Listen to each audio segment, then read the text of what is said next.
and watch a lot of Alex Jones's stuff and the affiliated news programs, just because it seems like there is always something like that to know. It's a good place to start, even though it's probably not a good place to start. It's just where I've been kind of starting lately, and then fanning out to different as many places as possible. And I'm sure we'll get a lot more adept at that. I have so many bookmarks of like government agencies, press rooms, and if you build like a bookmark list, just go to every government agency you can find and find their press room and just have a bookmark there, and you can just go down and see what Northern Command's got to say that day. And every once in a while you're running across something that that somebody's missing, like the UN press room and the EU press room, and iTunes is good too. Like I said, I mean, the Vatican and the Council on Foreign Relations, and and the Carnegie Endowment, like, all have podcasts.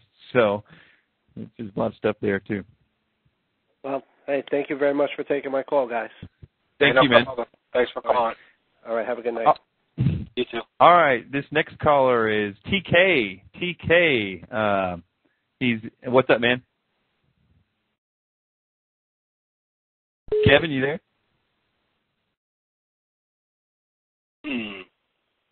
Oh, well, let's see here. Are you there? Did I get you? Yeah, man, what's up? Hey, sorry about that, man. Cell phones really kind of creep me out sometimes. All right. Hey, this is Kevin here. Kevin does a podcast on Podomatic. It's teamkevin.podomatic.com. Really excellent podcast. TK, how you been, man? Good to talk to you.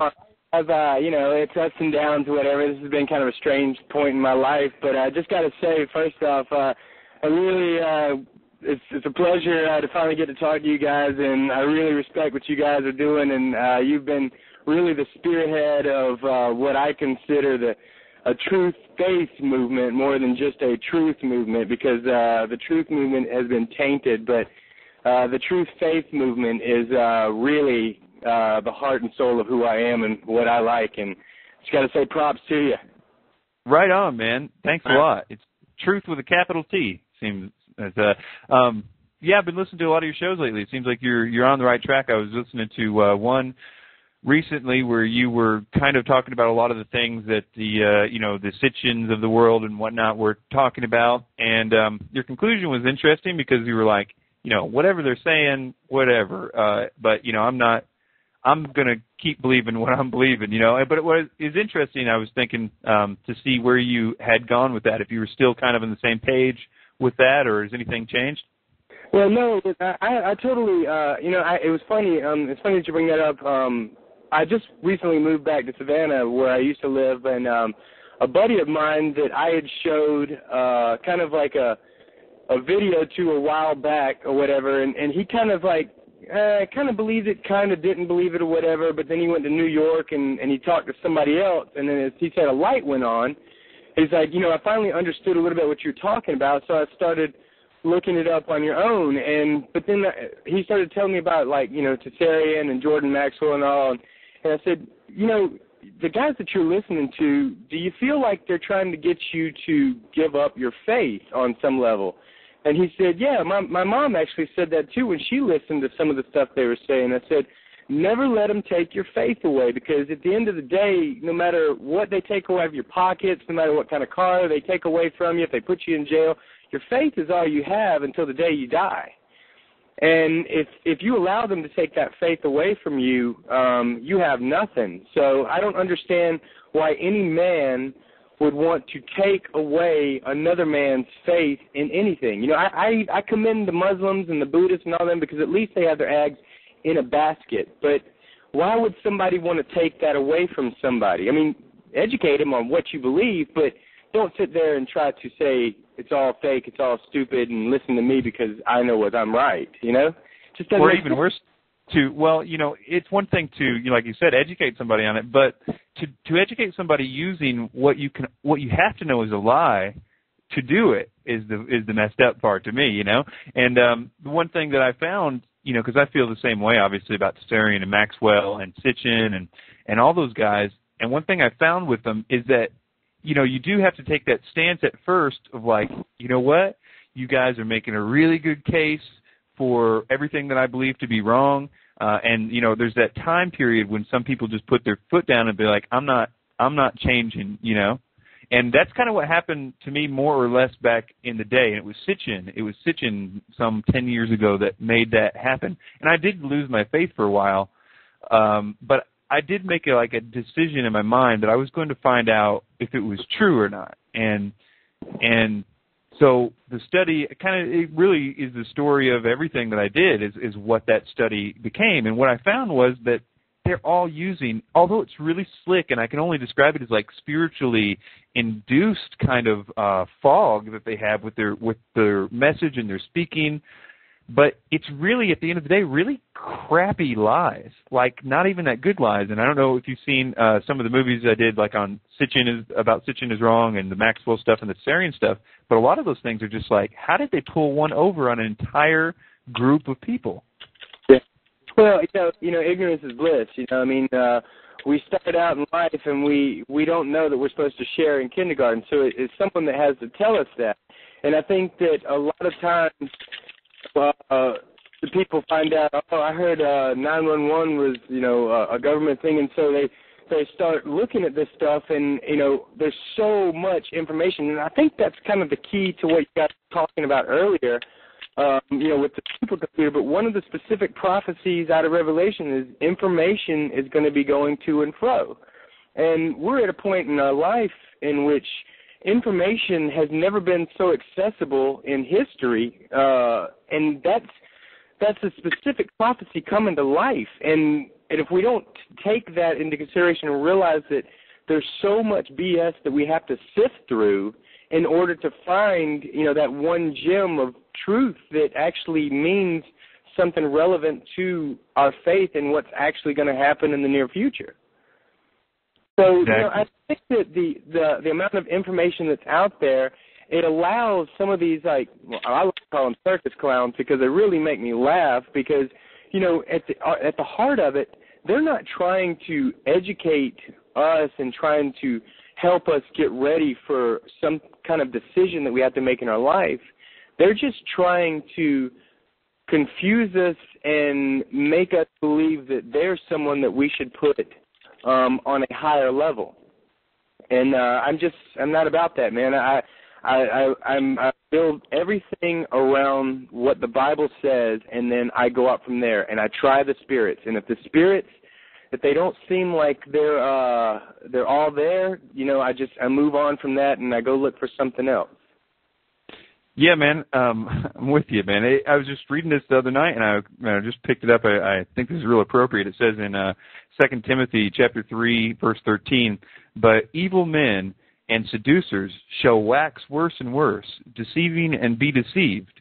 But continue thou in the things which thou hast learned and hast been assured of, knowing of whom thou hast learned them, and that from a child thou hast known the Holy Scriptures, which are able to make thee wise unto salvation through faith which is in Christ Jesus. All Scripture is given by inspiration of God and is profitable for doctrine and reproof and correction and instruction, righteousness, etc., etc." So I think it's just true. I mean, I think in these last days it's really going to really ramp up all these people, and I think the calling card of them is that in order to say a lie, you have to do just that. You have to say lies. So they have to do a lot of things to make it look like they're not telling a lie, but at the end of the day, you can prove that they're lying.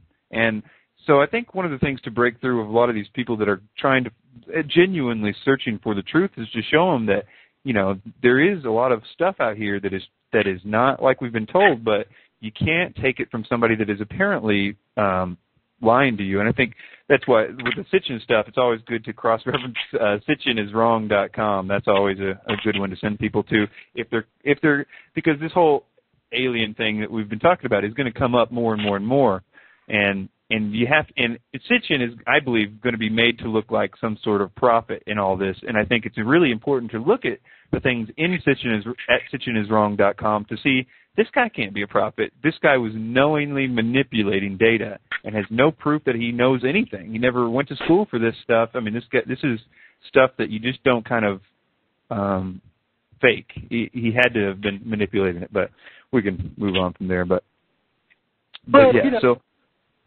go ahead. like you have to look at what the core of where their truth, quote unquote, starts. And if their truth starts at something that's already questionable to begin with, you know, how can they keep building something on top of that? Because the house of cards is going to fall. Eventually, a strong wind is going to come along, and that house of cards is going to be just as flat as the ground it's built on. So, you know, I just, you know, if you look at the base of it, the truth will show itself, you know, and it's one of those things where, like, you know, I honestly believe that prayer actually happens. You know, it's like if you feel something puts doubt in your heart, you know, you pray about it, and, you know, he's going to turn a light on for you. You know, he's going to point you in that direction the next day, whether you realize it or not. You know, if you have your eyes open, he will show you where you should be going and what direction you should be looking in. And I tell you, you know, we were talking. I'll give you an example. You guys were talking about the chip earlier, and you know what the importance of that chip is going to be.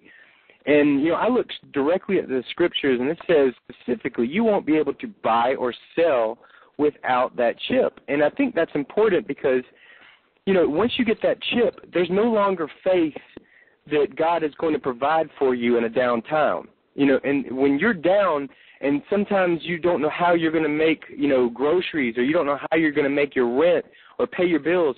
Sometimes, you know, things just happen, and somebody floats you a $20 bill, or, you know, somebody decides, you know, to give you an extra break on your rent or something. You know, when we go to that electronic chip system, all that cash under the table and things like that are gone. There's no faith. There's no chance for God to just provide for you. The beast of that system is going to be the only way you survive. And I think that's one of those, like, bare, like, truth principles that we might be overlooking because we want to see, you know, it's like everybody thinks that 666 and, you know, like metal music, Iron Maiden, they were always talking about, you know, getting this weird tattoo.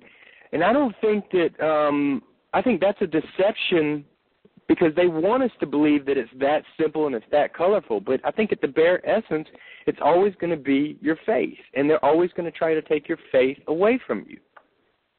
Yep. Frank, you got anything on that? I think they're all good points, and you know, it doesn't even have to be a chip. It's a chip like, you know, oh, I'm going to go get my chip. It's going to deal with worship, and it's obviously going to deal with monetary exchange, like you said. And you know, you have to take into consideration how many government officials will just love this idea because, you know, money floats, cash floats around and whatnot, and it's not taxed. And, you know, I'm just going to go off on a little thing here, but it's so much money they can say, oh, it's being lost here, it's being lost there. It's just all the more reason for them to embrace it.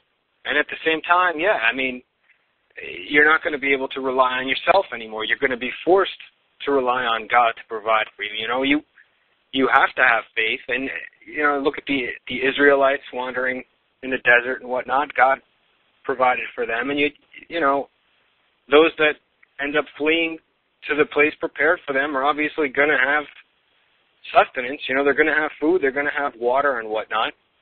But it becomes, in essence, a leap of faith that you actually have to believe, or those people are going to have to believe that God will provide for them, that they're not going to be able to provide for themselves, and the government's not going to be able to provide for them. They are going to have to rely on nothing more than God at that point. Yeah, Right. I definitely think that, you know, we know that passage where, you know, the I guess it's the Israelites would flee for Petra. You know, I mean, they flee there because they're running from this overpowering monster of just evil that's saying, you know, bend or be bent. You know, and I guess it just always frightens me to think about someone, you know, people always ask you, you know, if someone set you down, whatever, with a sword at your throat and said, you know, convert or die, what would you say? Go ahead and kill me because, you know, at least I'd find out. You know, I don't want to, the last thing I want to do is live my life as a coward. And I think that a lot of this, a lot of these things that are in that Revelations that, you know, they're all a lot of like